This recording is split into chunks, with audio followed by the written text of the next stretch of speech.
What's up, Fit Fam? My name is Sully Luepke. This here is Derek White. We got Six producing back behind, making sure we got some good audio. This is Guys with Thighs. And Derek, how you doing? I'm good. How are you? Oh man, we Six, how we looking?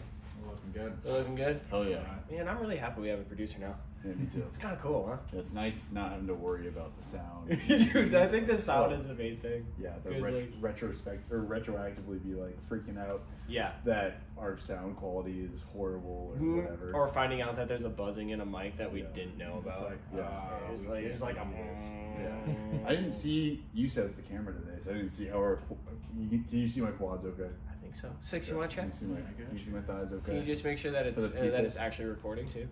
Yeah. Is she counting? We're good to go. You can see the thighs? Absolutely. They Okay, both good. look huge. I was gonna say, if it's negative 4 degrees outside and I'm wearing shorts, you better be able to see my get a little payoff. And this is 2 in a row. 2 in a row. 2 in a row that you got your thighs out. Yeah. Well, I made an effort to go home after church and grab my shorts. Oh, so look at you being a good Christian boy. Exactly. Good message at church today. So. Oh, really? What was it? It's all about being something that I've been working on really for the last, I would say, specifically 6 months. Oh. About waiting for God's timing. Ooh. You know, and how important it is that you submit to His will, because a lot of times I'm horrible at this. We'll just kind of start taking action on our own because we're impatient, and it kind of acts as a roadblock for God trying to do His thing. You know what I mean? Like we're getting in His way, almost as if, let's say, I'm trying to think of a good analogy for this, but it'd be kind of like putting a speed bump in front of God. And you are that speed bump, or your actions are, when now God has to figure out some other way, not figure out because He's omnipotent, He knows how to do everything, but in order to make things work in the best way in our timeline, He now has to kind of change things around because you acted independently and didn't just submit to His will. So by submitting to His will and by just being a part of the timeline and just being patient, ultimately it's probably going to yield faster results towards the plan that He has put in place for you. Let me digest that one a little bit. Yeah. Because I completely agree. It's hard though. It's difficult because a lot of people will take that message and just be like, oh, I'm just going to keep waiting. I'm not going to get better. You know, I'm perfect just the way I am. Or not even necessarily perfect, but I'm fine just the way I am. Yeah. An opportunity is going to come. And I think what people miss is that, yes, those opportunities actually do arrive.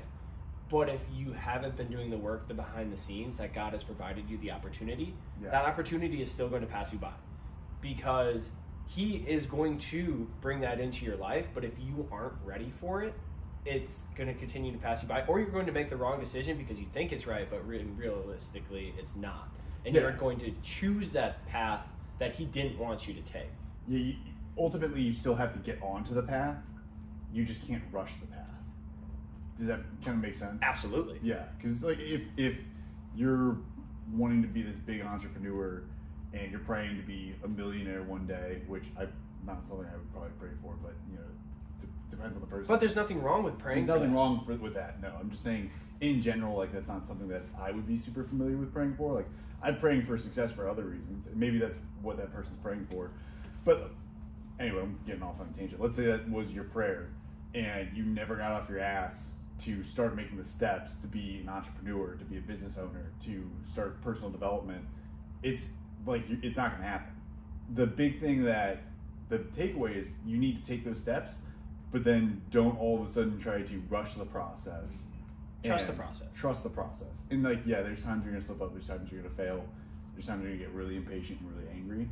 But if you continue to wait and be patient, then a lot of the time, and like not getting God's way, you're going to be better off for it. So that's where I think it's beneficial to take a lot of time in prayer and adoration to just think, okay, what is God calling for me specifically to do, and praying for His guidance, and actually listening to it when He is guiding you in a way. You know what I mean? Of course I do. Yeah, I love it. And to you, this is something that I had with a conversation with my pastor, Pastor Mark, about how important community was in that. Because though God is in everybody's life, sometimes on the daily basis, you might forget about Him. But if you have that strong community around you that can kind of help you on the path, Do you have that community? What's up with that?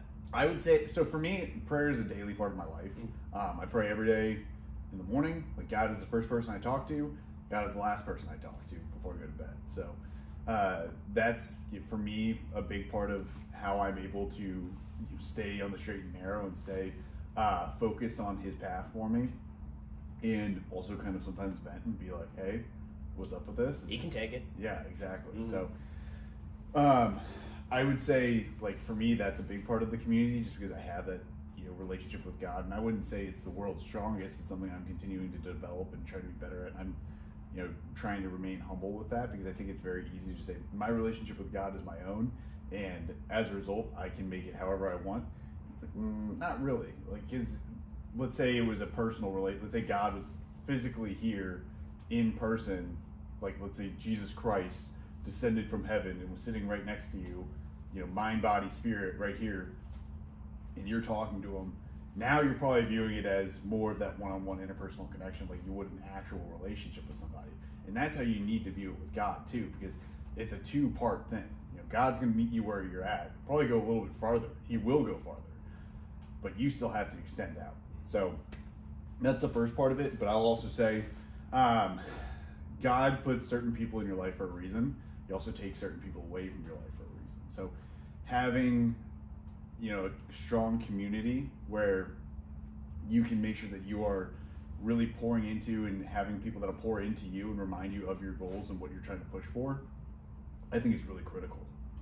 Yeah, I couldn't agree more. I actually, personally, I've been getting more and more in touch with God over the last 2 years. Like, 2023 was like my foray back into the connection with God. I left home 2013, January of 2013, went to basic, and everybody loves God during basic training. Oh yeah, everyone's going to church. Everybody goes to church because that's the one place the MTIs cannot mess with you. Yeah. Like, legitimately, Sundays are like, they were like, I don't want to say off limits because they could show up around lunchtime and stuff like that. But Sundays, most of the time in basic military training, that's grilled cheese and Jesus, baby. They made grilled cheese for every lunch. And everybody went to church. And there was like, they had all the churches at Air Force BMT. They had Catholic church. They had church for the old Roman gods and Greek gods. I can't. What is that called? I can't even remember. All the what is like the polytheistic religion? Something like that. I can't remember. They had Buddhist church. They had Islamic church. They had it all. So like I said, grilled cheese and Jesus. But then after that, when I went to my first duty station, I didn't find a church. When I went to Sicily, I didn't find a church. When I came back home, I didn't find a church. So then in 2023, I reconnected with my childhood pastor, and then it slowly built over time. Now 2024, I just want to take that connection, and I want to take everything that I've learned and really lean into it. I think it's really important that I do, because not only does it make me a better man, but it's going to make me a better father. It's going to make me a better friend, and it's going to make me a better husband. And I truly believe that, and I've felt the change not only in myself, but I've seen the change of the people that it brings into my life. And that's where I talk about community, how important it is, because it's transformed my life over just the last 2 years, and I'm so excited for where it's going to go. That's really cool. You're talking about community, you're talking about wanting to develop more of a faith-based community. Obviously, your church is a big part of your community. I would say one of the biggest things that I hear from people when they're talking about why they don't want to have a close relationship with God, and I would say this is a big mistake, is that they go into these churches like, I had a bad experience with this church when I was a child or whatever, or my local church sucks or whatever because of these people that are there. New pastor, we don't vibe. What are some things that you think are important in a faith-based community? Ooh, that's a question. I want to say like-minded individuals and like-minded ideals, but however, I don't want you to get into the dogma and just accept it. I want you to be able to have an open dialogue. And I think that's really important. Like, me and you can talk about God, and we see things differently. You coming from a Catholic perspective, and also your experiences with him than what I come from. So being able to have open dialogue and possibly disagreements on how God will show up in your life, or what you should do to submit to God and your willingness to do it, I think that is the most critical and important part, is to be able to have open dialogue with respect and be able to see each other's viewpoints and then build your relationship through that. Like, hey, that is a good idea on how to look at things because it's a new perspective. One of my favorite, what is it? Is it an analogy? No, metaphors? It might be a metaphor. It's the picture frame. I'm in my picture frame, but I can't see it. And it's so critical to be able to bring people into your life that can help you detach and look at it and figure out how I can get better in specific areas because I am no longer in the picture frame, I am now looking at the picture frame. So I think being able to have that open dialogue with your community is one of the most important things, and not only on a spiritual basis, but mental, physical, spiritual, emotional, financial, everything. But on a spiritual basis, I think it's extremely important. Nice. Yeah. Yeah. Nice. Yeah. So, man, I tell you what, I feel recharged today. Yeah. Oh, yeah. That's good. Got a good 7 hours of sleep last night. And you had a fun night. Dude, I did have a fun night. We had our first form banquet. Yeah. And it was so fun. Got dressed to the nines, you know. There you go. I know 6 behind the over there, just rocking out. You look good too, man. Oh yeah, dude, it was a great time. Had to go with the classic black and white tux. Oh, you see, I went black on black on black. Oh, because black is bad and bad is good. Both those are good looks, though. They are. I might good have to looks. do something like that, or that black suede or the paisley. Dude, that look. There was a few people with that, and it looked sharp. With that paisley I'm tux gonna and have to stuff. get that next year. Mm-hmm. Yeah. All right. So it was really fun, and I can't wait for you to join us next year. Yeah, I'm excited, man. It always looks like it's so much fun. Yeah, with the pace that our company is growing and to the moon and stars that we're going to, like, to get on this rocket ship, I know you came back in September. Yeah. And you've just been absolutely crushing it. And next year when you're at this, you are going to love it. Dude, I'm so excited. Yeah. I think it will be a lot of fun, you know. So, for those of you guys back at home, we have you have to be here for about a year to be able to go to the banquet, just because of like personnel. Like, we have so many people, so many great people that work here. And like Sully was saying, it's a rocket ship. Everyone wants to work here. You can't blame them because it's phenomenal. We're going to really change the world. So, with that being said, like space considerations, that's why I didn't go this year.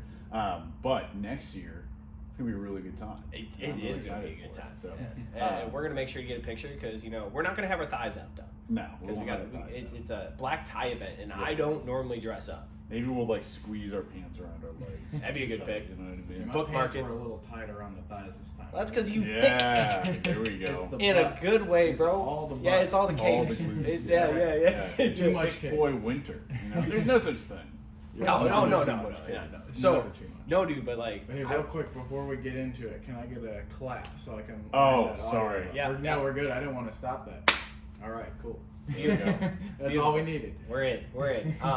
No, but like with our magnesium, or not magnesium, Jesus Sleep. Christ. I want to talk about magnesium, Yeah. but because of my sleep, so I went home. I don't normally stay up late, right? Like I go to bed at 9 o'clock, if not before, because I get up too damn early. But so I went home, double scoop of peach ring, right? Magnesium. Yeah. Whoa! Down the You're hatch gone. we went, dude. I was gone. Yeah. And like 7 hours of sleep, I know it's bad, guys. I know it's bad, but I actually got 7 hours of sleep, and because that magnesium knocked me out like Yeah, that. dude. Like I slept in so long, my cat was just staring at me because she didn't get her soft food in the morning. She's like, "Hey, what's up, dude?"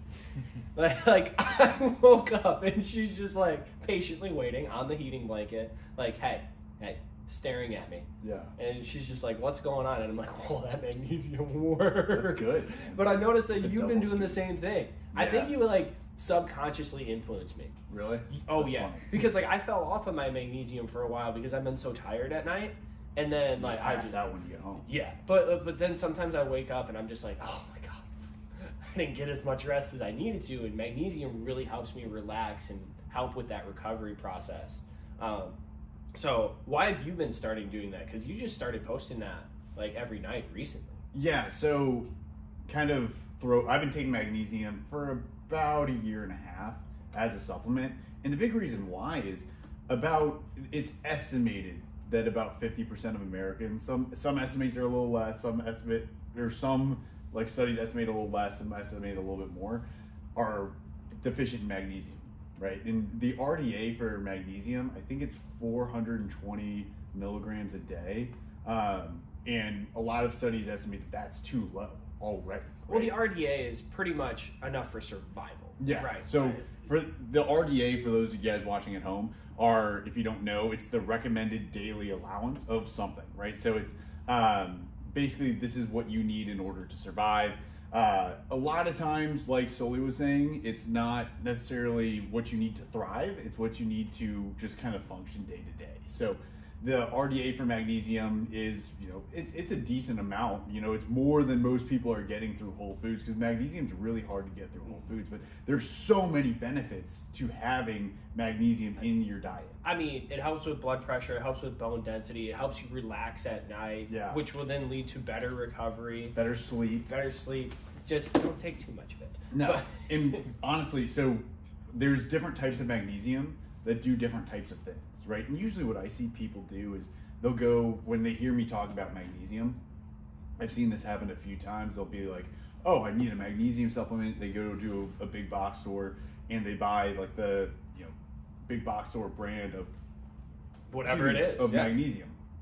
And usually when you get that, it is efficaciously dosed. Like, and what I mean by that is it's going to be enough for you to see the benefit of that type of magnesium. But since there's so many different types of magnesium, usually it's not the type you want for the goal they're going for. So most people that see me talking about it on my story or posting about it usually are trying to look for like a sleep benefit from magnesium. And when we go to those big box stores, I would say look at the label to see the type of magnesium, because a lot of times it's magnesium oxide, and magnesium oxide, it's still a good supplement for magnesium, but what it can do is this specific type can release a little bit more water from your colon, which can make you have to go to the bathroom, like number 2 wise. And if you're not used to having enough magnesium throughout the day, and all of a sudden you're filling your entire RDA, all of your magnesium in your diet is now from this one type, it can make you have to rush to the bathroom when you first wake up. And it's probably not going to help you too much with sleep. So the magnesium I take with the first form magnesium, it's a blend of multiple different types of magnesium. So it can help with a multitude of things. It can help me with my sleep. It can help me with my bone density. It can help me with my heart health and blood pressure. It can help me with my insulin sensitivity. There's so many different things that magnesium can do that are really going to help us, whether it be from a muscle building context, a weight loss context, just general health context, hydration, just feeling our best. And I like to take my magnesium about 2 to 3 hours before bed, because You can last that long? yeah, Bruh. some people can't. It's like an hour, half hour to an hour, and Yeah, some people can't. But when I take it like 2 to 3 hours before bed, it just kind of, which is usually pretty close to when I get home from work, it just helps me to start to unwind and kind of, not to get too sciencey with it, but it helps kind of slow the like electrical like impulses in your brain. Yeah, from that like thought kind of jumping from like synapse to synapse to synapse. So kind of slows that down, and as a result, you just relax. Helps you to fall asleep. You have higher quality sleep. It's a phenomenal supplement. Yeah, when you're looking for, I want to improve my sleep, I want to fall asleep, and I want to just be able to stay asleep, magnesium is probably the supplement you want to try first, in my opinion. Yeah, and because it's efficaciously dosed, it's everything else that you get throughout food is just a bonus on top of it. Just an add-on. Yes. Yeah, which is great. And because of that RDA recommendation, like, yes, okay, cool, you're hitting this bar. Yeah. But then if we can automatically have you hit this bar, then everything else is on top of that. Yeah. And then you do it in a healthy manner, like, that's just going to benefit you in normal everyday life. Like, and then let's just talk about how I woke up and I'm like, yeah, buddy, let's go. You don't think I'm going to get a better workout today? You don't think that I'm more active with this podcast today? I mean, Chris, we're not even halfway through these and I'm ready to go. I'm like done with this. Yeah, well, you cracked yours while we were doing a little prep here because I was taking too long. Yeah, sorry guys.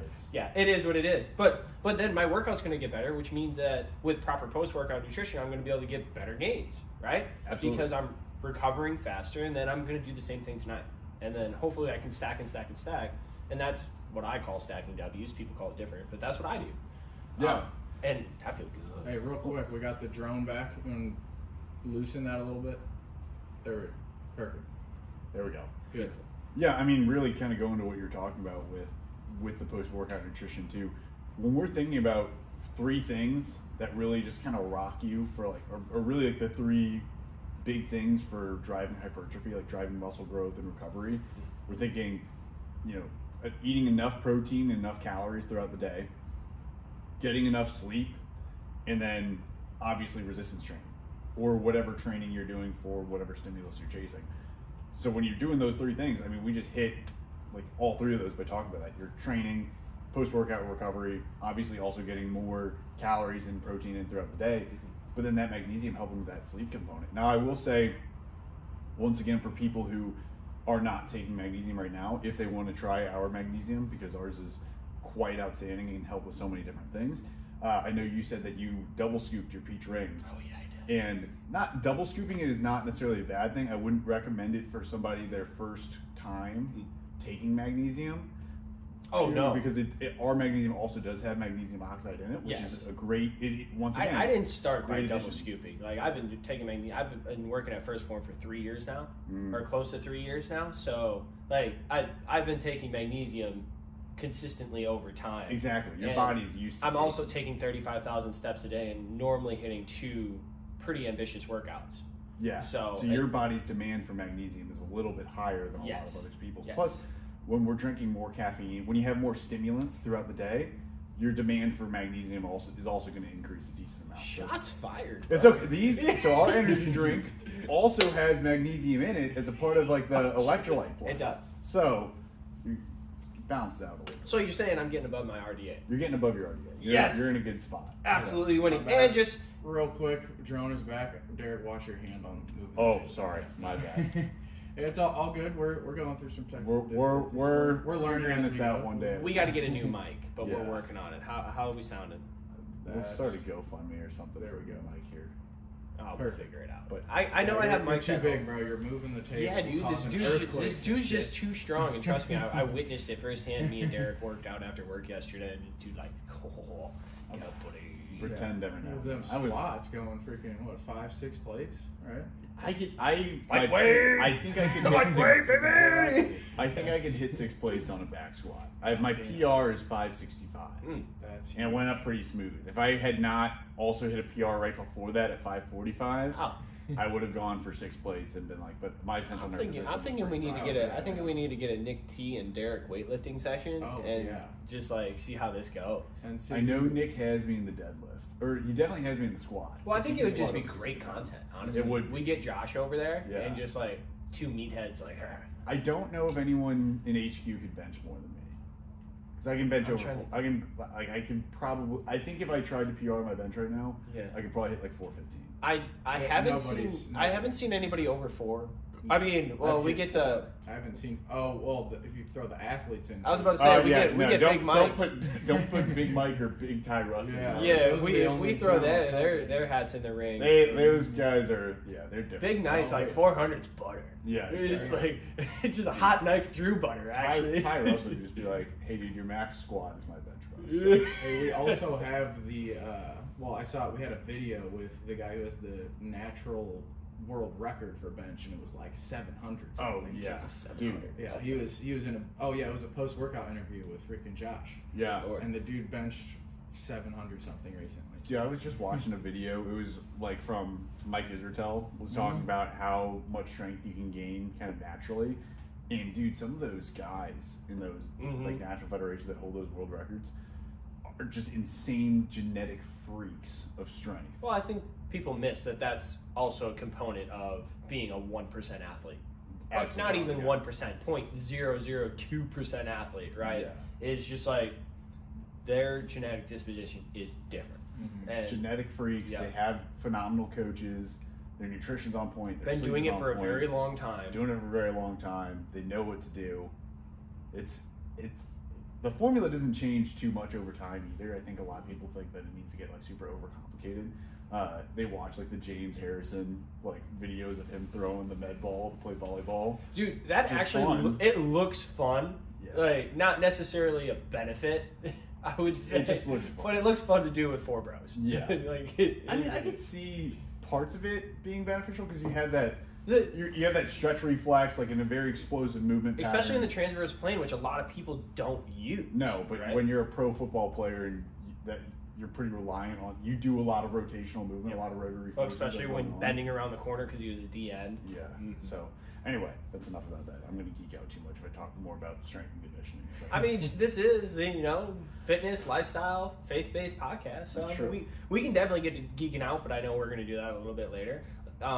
I saw a Facebook post this morning that was semi-concerning but cool at the same time.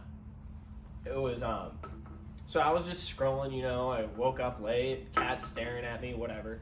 And I came across this picture of, 5 older women, and it was like a 25 years transformation photo, right? So they took this picture in 1995, and they're cheerleaders. And, man, they looked good.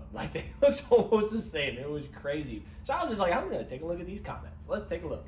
And there was so many comments that were just like, oh, I wish I could do that, or, oh, how did you stay in shape so long, or, over time? And, oh, I could never do that. Just oh, this is so, and then there was a few really, really positive ones, so oh my God, this is so awesome. You girls are killing it out here, all this kind of stuff. But it just made me wonder, it's just man, where did we go wrong to where people have to jump into comments and be like, I wish I could do that 25 years later. Obviously over time we all get older.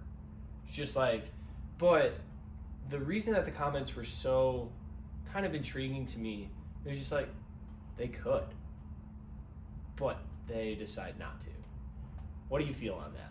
I know you didn't see the post. I should have sent it to you. No, but it's okay. I hope I explained it all right. No, I get exactly what you're going for. I think that making fitness into a lifestyle is a lot easier than a lot of people make it out to be honest with you. Tell me more. So I'll just take myself for example. This took a lot of trial and error for me because I, for a long time, was learning this all on my own. I was a fat kid growing up. I was obese in 8th grade. I started losing weight when I started wrestling. That's when I started kind of noticing some weight loss. Started noticing some muscle gain. Excuse me. That next summer when I was 15 was when I really started weight training. Because I was still playing football, right? So wrestling and football were my sports at the time. And started noticing I was getting a little bit more muscular. Started having a little bit more protein. Didn't really understand a lot about why protein was important, how much I should be eating. Didn't really understand about why certain foods may be not as ideal and some may be better. Why vitamins and minerals are important. I was literally day 1, day 0 knowledge of health and fitness. I was just kind of showing up and trying to do stuff. So when I try to tell people, it's hey, it's not that complicated. You just kind of need to find, when we talk about having a coach or an advisor, how important that can be when you're first getting started. That's really why I'm pretty passionate about that. But I also want people to know it's not as challenging as you may think. I would say if I were to transport myself back in time and tell myself hey, this is how you make this into a lifestyle, I would say, first off, kind of getting rid of the idea that there's good food, bad food. There's just food that's going to be more beneficial to your goals than others. It's fuel for the machine, baby. It's fuel for the machine. And there's some food that's just going to make you feel a lot better. Getting rid of the idea that salad is the health food and that you can never have an Oreo again is just not the truth.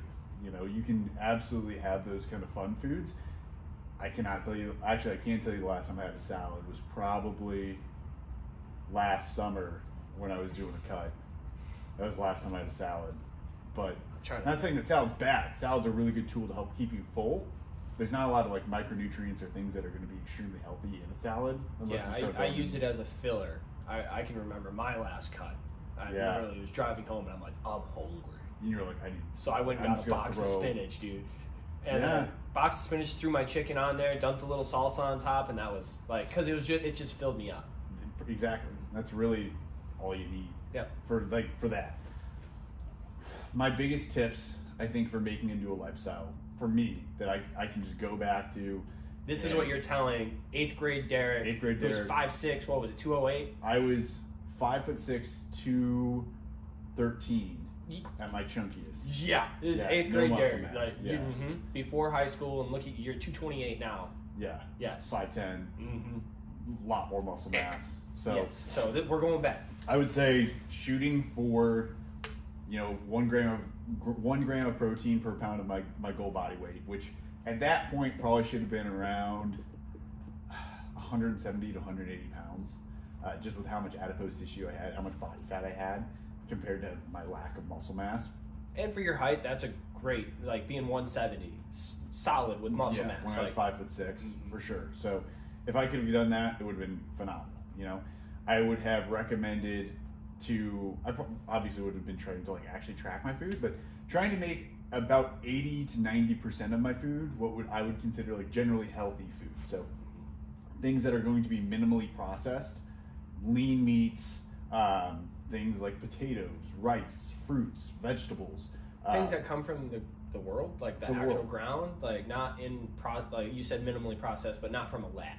Not from a lab, yeah. Things that are going to be more agreeable to my body from a digestion standpoint, things that are going to make me feel good when I'm eating them, and then be able to fuel my performance throughout the day. So I'm not saying I couldn't enjoy things that I still liked. Like, dude, I still love cookies. I still love ice cream and cake and all those good, delicious treats, but not making those the core of my diet. Like making those just the kind of piece de resistance that I can have every now and then. But like you kind of mentioned it without mentioning it. It's a treat.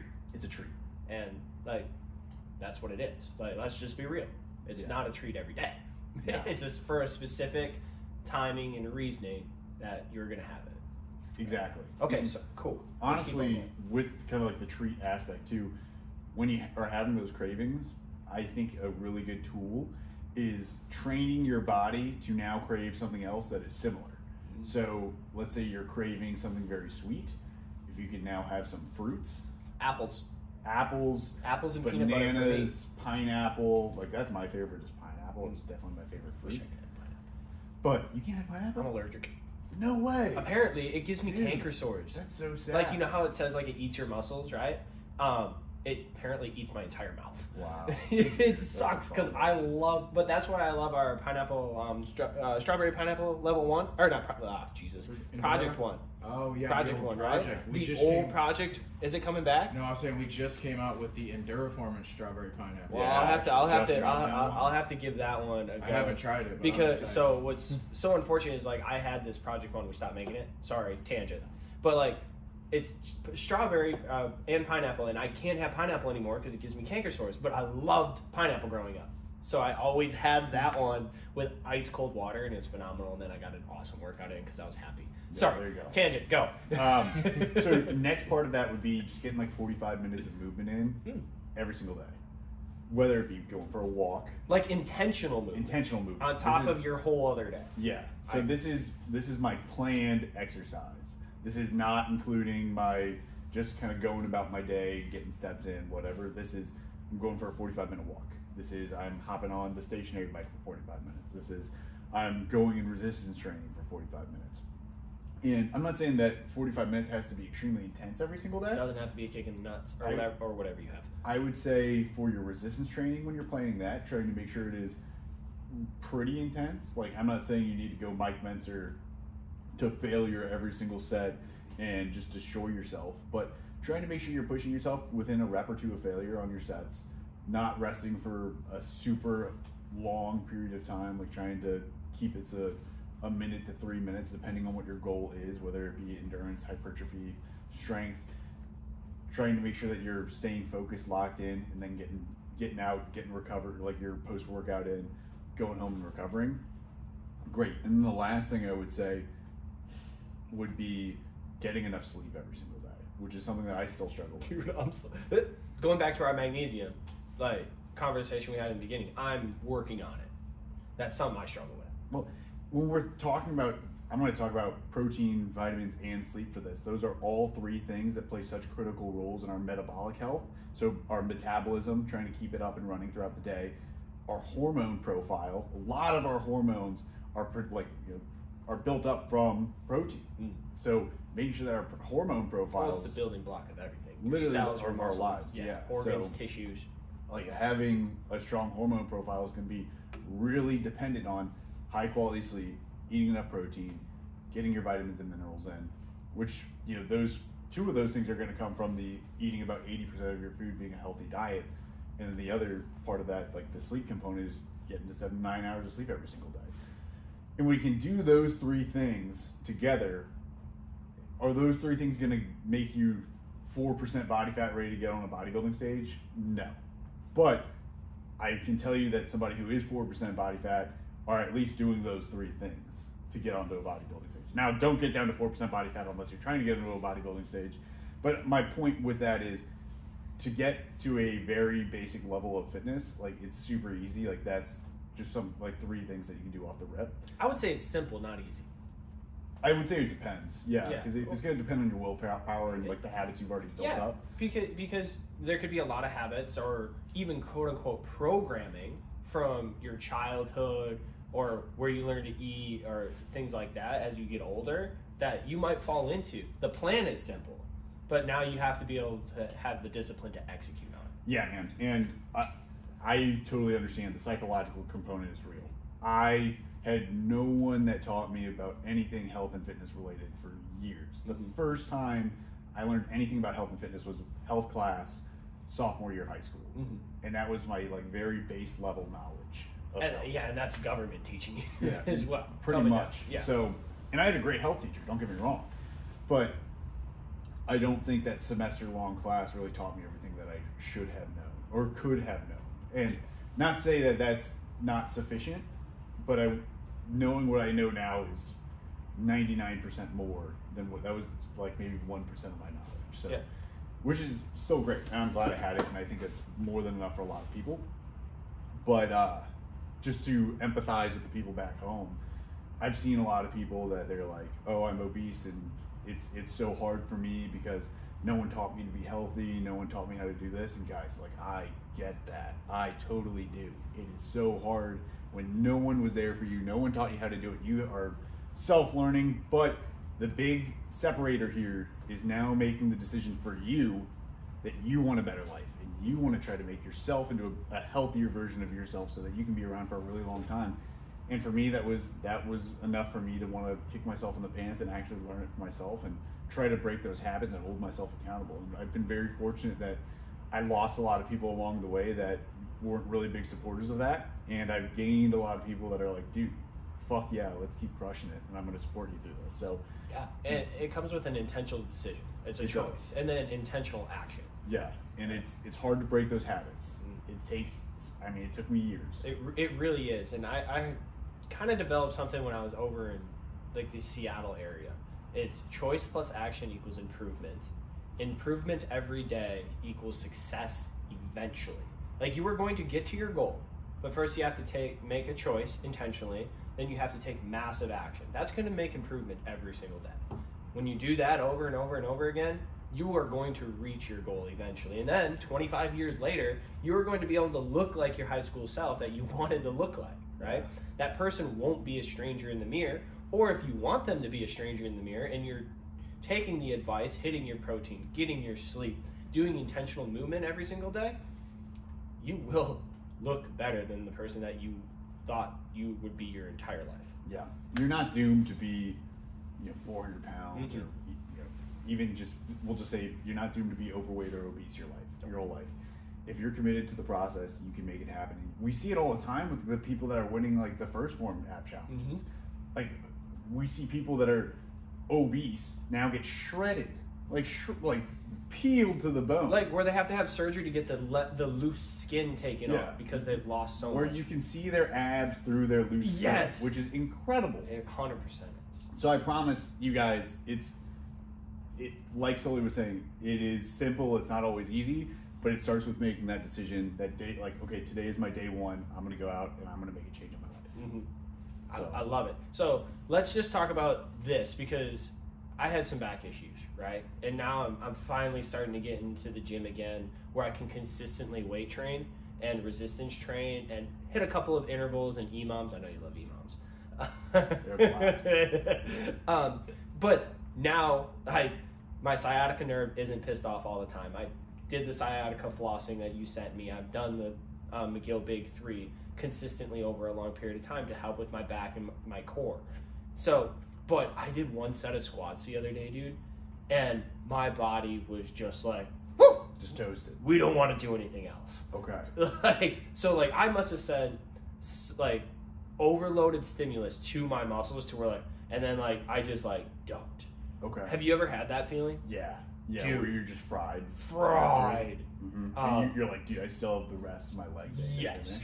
finish. Yeah. Like, I still got RDLs and I still got leg extensions. And there's no amount of caffeine that would have saved me. So, like, it wasn't even worth it. It was just like, okay, I better get some water at least. Let's go. Get some salt, get some electrolytes in me, and then continue on. Mm-hmm. So, like, what do you think happened?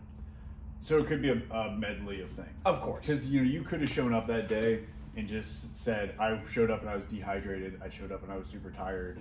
I showed up and I had not had enough, carbs, fats, protein throughout the day. Those it could have been factors. Yes. Were you doing like back squats, like barbell back squats? Yes. And I was kind of, and to me it didn't feel out of the norm because before my injury, like, this was just like another day. Like, here we go.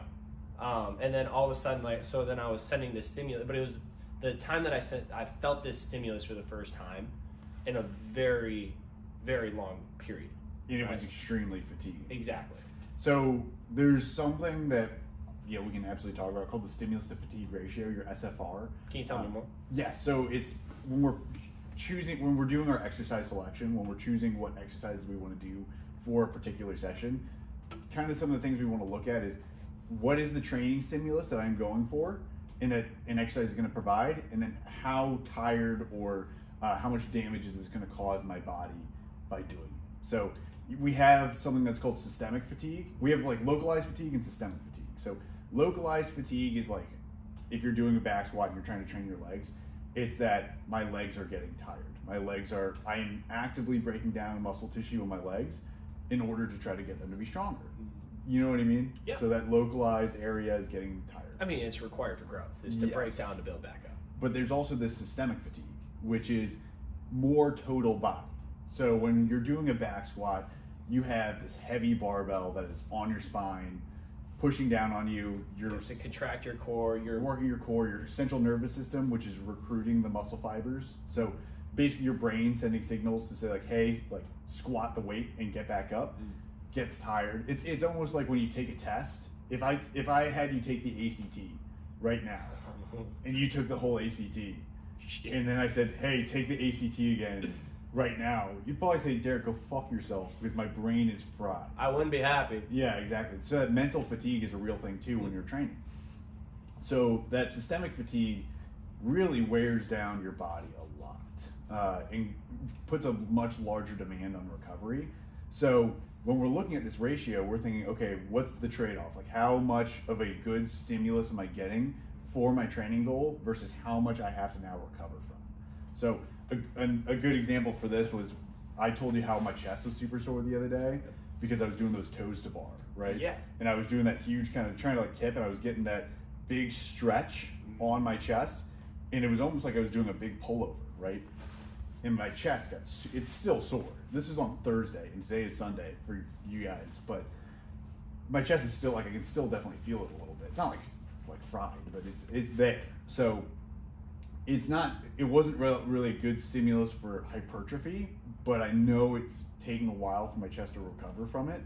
So that's something that for me, I'd probably be like, all right, when I'm trying to train chest and get my chest to grow, I'm probably not going to do that because it's not worth the time it's going to take to recover from it versus the stimulus I'm getting that's not really for growth. Does that kind of make sense? Am Absolutely, I explaining that well does. enough? Okay. Yeah. So I would say some things, because you're trying to still go throughout the rest of your leg workout, is that you could look for is trying to change your positioning in the squat a little bit or changing the variation of the squat you're doing. Like we have the pit shark squat, which is like the belt squat. And one of the big things I like about that is when we're looking at a back squat, I mentioned how the bar is like laying on your back, like your upper back, and kind of loading onto your spine. When you do a belt squat, now that weight is resting around your hips, right? It's not having this compressive force in your spine, which isn't a bad thing, but it's not as challenging for your body to recover from. It's going to be a lot more localized fatigue in your legs versus that systemic fatigue of, oh, I have to really focus on bracing my core, making sure that my spine, like my erectors are tight, make sure my lats are tight, make sure like all of these things are good to go. It's more so just focusing on that squatting movement pattern. So when I'm thinking like stimulus to fatigue ratio, it's really what is going to help me reach my training goal long term, but I'm also going to be able to go back and train pretty soon and finish out my session. You know what I mean? I do. Okay. Yeah. Do you need me to elaborate any more on that? I know it's kind of like a lot. Well, because I think what I did wrong and what a lot of people do wrong is like, I'm feeling good, let's get back into it, right? You wanted to push a lot of weight really heavy.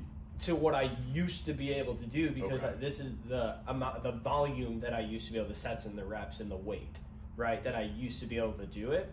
And I think that's where I miscalculated to where like I was sending a stimulus, but then my fatigue factor I was not expecting. So that's probably less like SFR and more just needing to realize, hey, I'm not exactly where I was, so I have to once again resensitize my body to training. So because as you get back into it, if you continue to do your back squats and you're continuing to push like that, you'll eventually be able to get back into build back up to where I was. Yeah, that muscle memory is a thing. Like your body's ability to kind of regain to where you once were is, I think the ratio is, it takes about, after a period of detraining, so if you took, let's say it took you a year to get to a certain spot and then you took a year off, it would take you about a third of the time that it took you to get to where you were to regain that. So it would probably take you about 4 months of training consistently how you were training to regain it. That's like one of the ratios I've seen.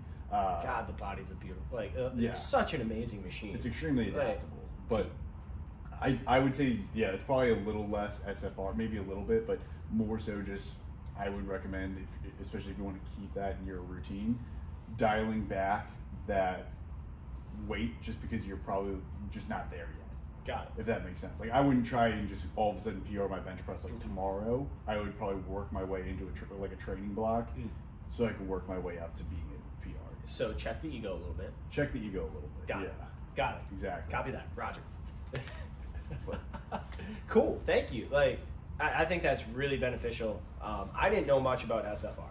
So you texted me and you're just like, hey, this is something I want to talk about. This is something I want to talk about. Yeah. And we can actually even do a breakout nerd corner a little bit more on SFR if you'd like to, because I think that's really important. Make sure you guys tell us in the comments below if that's something that you'd be interested in, because Derek has big brain over here. Well, and he's really passionate about it. That's one of the things that really dives into like my exercise selection of why I'm going to pick certain movement patterns and not just do super heavy squat every day or not just do super heavy bench press every day. I'm going to pick what's the most, like what is going to provide me the best stimulus for growth, but then also be something I'm going to recover from very well. And we've, like Six and I were talking before the pod started about also not training to failure every single time. But staying into a rep or two of failure is sometimes better. So yeah, that's my big geeking out point of training for SFR today. I'll let people kind of absorb that, and if they want to ask more questions, I'd be more than happy to really deep dive into it. Man, I love it. I'm excited. I've got to say, like, let's just end this podcast. A little bit of a left turn, but I just want to say I'm so grateful for you. I'm so grateful for Six now, our producer, freaking killing it back here, popping in here, joining the conversation. This is awesome. I'm so thankful for the people watching this, because 2024, I feel like, we're launching, man. We're taking off. We're, like we said, first form's on a rocket ship, but I think we all have our personal rocket ships too. And I think the people that I've been blessed to surround myself, that God's put in my life, like, I think we're all going. So I just have to extend the gratitude to everybody, because it's really passionate in my heart, and I just can barely put into words. So that's my gratitude for the day. That's kind of what I want to end on. So I'm going to throw you the mic and see what you got to end on. Yeah, I'll continue with the I'm sorry, I don't want to mess up the buzz on the mic. Yeah, you're good on that one. I'll continue with the gratitude, because for the people who don't know, you're one of the largest reasons I'm like here at First Form right now. And when I was going through a really hard time in my life, like we didn't even really know each other, and you still were willing to help me out. And I think that was just so meaningful, and I'm so grateful for that because it really helped provide like a guiding light when I really felt like I didn't have anybody. So thank you. Even before we were as good of friends as we are now, I was just like, dude, this guy's the man, helping me out with like literally like one of the hardest times in my life. So thank you. Also very thankful for Six for a multitude of reasons. Also because he's like, making the time to be here on a Sunday and help us with our sound, but also just phenomenal individual who wants people to succeed. He's just extremely supportive. So and wicked smart. Wicked smart, like smarter than I am in a lot of ways. So very thankful for that. Very thankful for just being here and having a place that I can go to and call my home. Having a people, like having this community, it is extremely special. So having all you guys who do support us and want to help grow and help us grow is really cool. So, and then thankful for the man upstairs who's watching out for me every day. So, Six, what you got? Dude, I'm super grateful for opportunity. Oh yeah, get that mic over here. Yeah. All right. Yeah, so I'm super grateful for the opportunity to produce this podcast with you guys because, like, I was already a fan before, like I said. So I am super pumped to be making it even better, and I know we're going to take it to that next level. But I'm also super grateful for both of you because we need more people like you guys in this world. Like, you guys, every time I see you guys, I know I can feel that good energy, that you guys truly care for people, that you truly want to help people, and we need a lot more of that. And you talking a little bit about, like, it's going to be everybody's year. I got that feeling we're gonna see some good change in the world, and it's going to be because of people like you guys. So thank you guys, and I'm excited for what's next. Hell yeah, let's go. Let's fucking get it. Yep, to the moon and stars we go, huh, boys? Yes, There we go. All right, Thank you. beautiful. Good? good to go. That away. Let's shoot an intro quick.